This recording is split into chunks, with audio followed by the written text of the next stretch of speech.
Hey, Brenda, here we are. It's hard to believe we're at the end of the school year for those folks in some parts of our country, and others still have the month of June to go. But it's a good time, I think, for us to try to wrap things up and offer some suggestions to our mentors about how they can help the mentee and, in turn, the mentee's students finish the year strong. I love that idea. I mean, I think we do a pretty good job launching new teachers, and then somehow we don't spend very much time on how to close the year, how to end strong, how to celebrate, all of those kinds of things. So, Jeff, let's start with the question about how do we help our new teachers finish strong? Well, I think the first message is to work to expect learning to the very, very end. So do the math, right? Sometimes if we write off the, last week or two of the school year, like we write off maybe the week before break or something like that, add that up. And the next thing you know, we've lost 10% of the school year, 10% of the learning. So we don't want that to happen. We don't want our mentees to let that happen in their classroom, even if they see maybe some colleagues kind of slowing down around them. So I think that's the first message, the most important message we can provide to our mentees is to keep it going, that student learning has to be our priority till the very end. I kind of called it rally time in the past.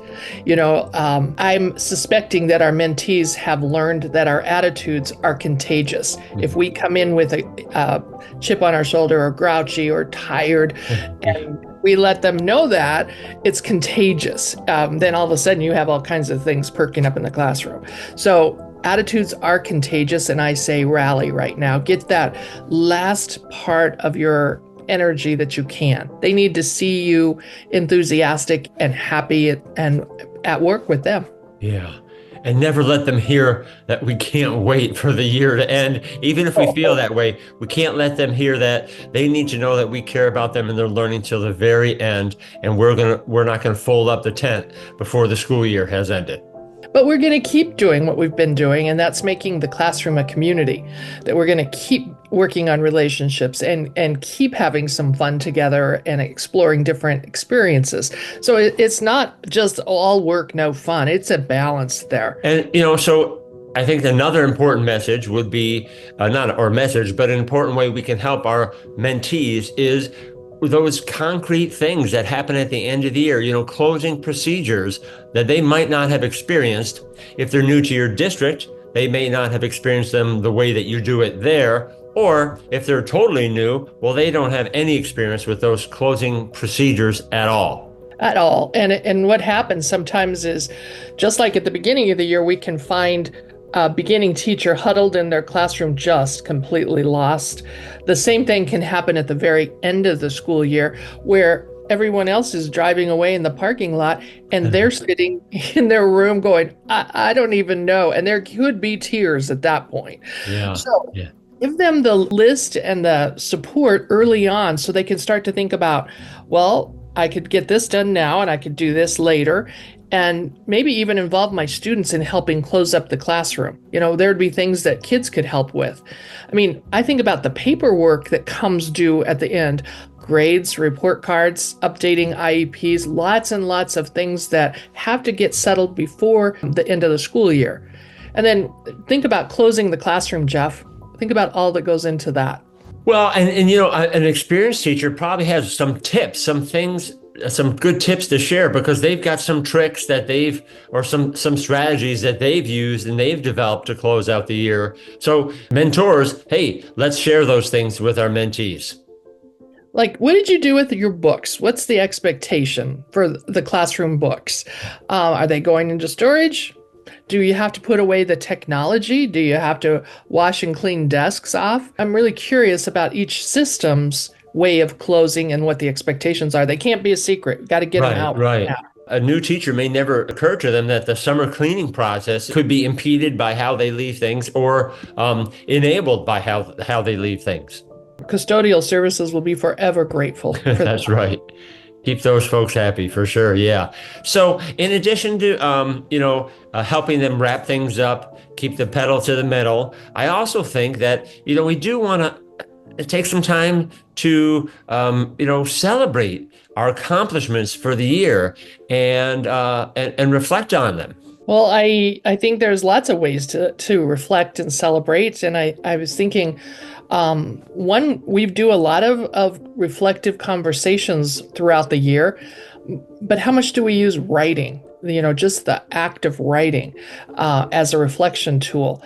And so I'm thinking, well, who would do the writing? And some ideas that came to mind are you could write a letter to your mentee that's clearly showing them that you know them. You've seen the growth, you've seen the strength areas.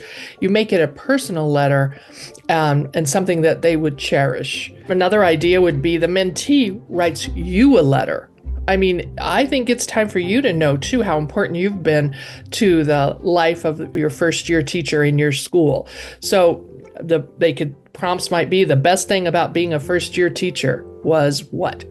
Or I feel more confident in, how about you supported my growth by? I mean, that would give you the clarity of the things that you did that really made a difference. Do you have some other ideas for writing, Jeff? Well, so it reminds me of some things, a couple of tools that came with, from Paula Rutherford, and why don't we include them as prompts as products this month? Two sort of reflective list of questions, both for the mentor and for the mentee.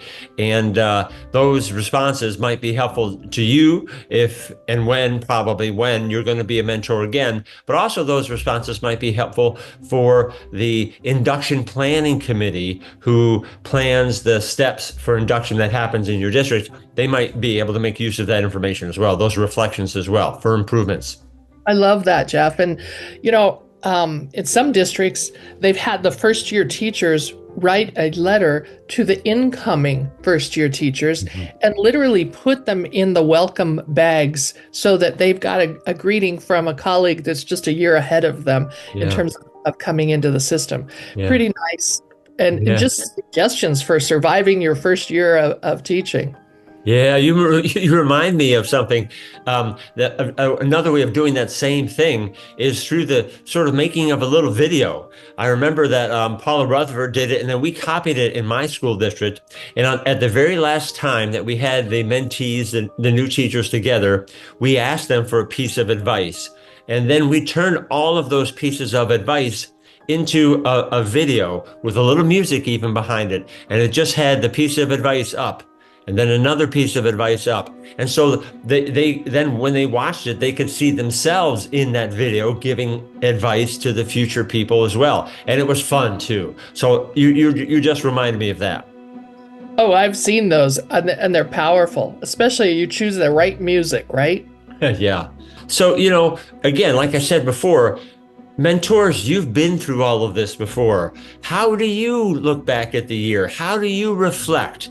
And then how do you transition that reflection into preparation for the next year?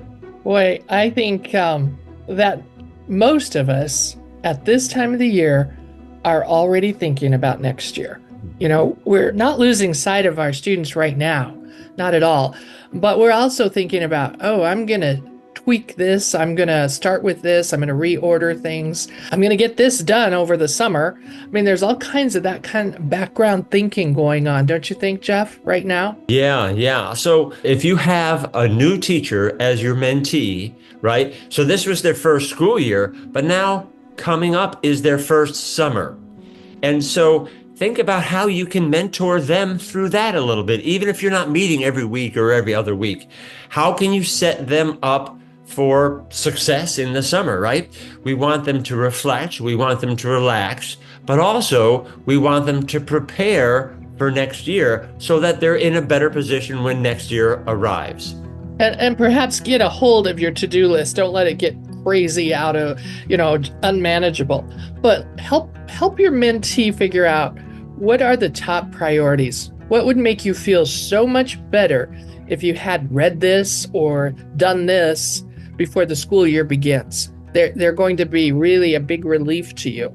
So, and also think about their style. Some people need a big break right now, like the rest of June and part of July. They just need to take big breaths and do some things completely off our professional work. Others can't do that. They want to enroll right now while it's fresh into a curriculum camp or into a course that is going to be part of a master's degree or just something that they are part of learning about as a school. So you got to know your teacher's style too, right, Jeff? I mean, I'm thinking we're really different about how we approach things. All of us are. Yeah. And I know mentors, you're not going to want to just, leave your mentee cold and say goodbye, good luck, right? You wouldn't be a mentor. You would not have been asked to be a mentor if you were that kind of a person. So extend that into the summer. And you've had some summers already behind you. So try to think back and give some common sense advice to make that balance realistic, because yes, we want to recuperate, but also our new teachers, our experienced teachers new to our district will be much better off in September or August when the school year starts if they've done some preparation. And that's a lesson that I know you as a mentor has learned, and it's a lesson you can help them learn as well. So, all of this reflection and thinking about the summer and celebrations, Brenda, reminds me that this was the first time that we have been working this way together in JAMS. This is the first year for JAMS. So how about some reflections and celebrations for JAMS? Well, I'm curious about impact. I want to know what was most useful to you as a mentor, because Jeff and I are just learning how to do this work. We facilitate all the time in person, but figuring out what are the key tools that a mentor needs and then putting them into a short video. And we don't know if we're short enough, but we're continuously trying to improve. So it has been really fun to do this project with you, Jeff. Our perspectives meld pretty well, and we come from opposite ends of the country, so we bring that perspective. Yeah, well, it's certainly been a pleasure working with you. It's been a pleasure sort of digging back into some resources and some courses that I've been involved with, that we've been involved with together, and sort of refreshing some of that material. So that's been great. And you mentioned that we need some help from you, the mentors, to help us do this better next time. So you can expect to be contacted by JAMS with some you've already been surveyed, but you can quite possibly be contacted again for some suggestions for us for next year. And you know what? Feel free. Send some questions or areas that you hope we focus on next year to Doug Rutherford. He's the face and CEO really of JAMS. So he'll be reaching out, I know. Yeah. Well, have a happy 6 weeks to go. Make it the best, and it's rally time, guys. Yep. All right. Go get them.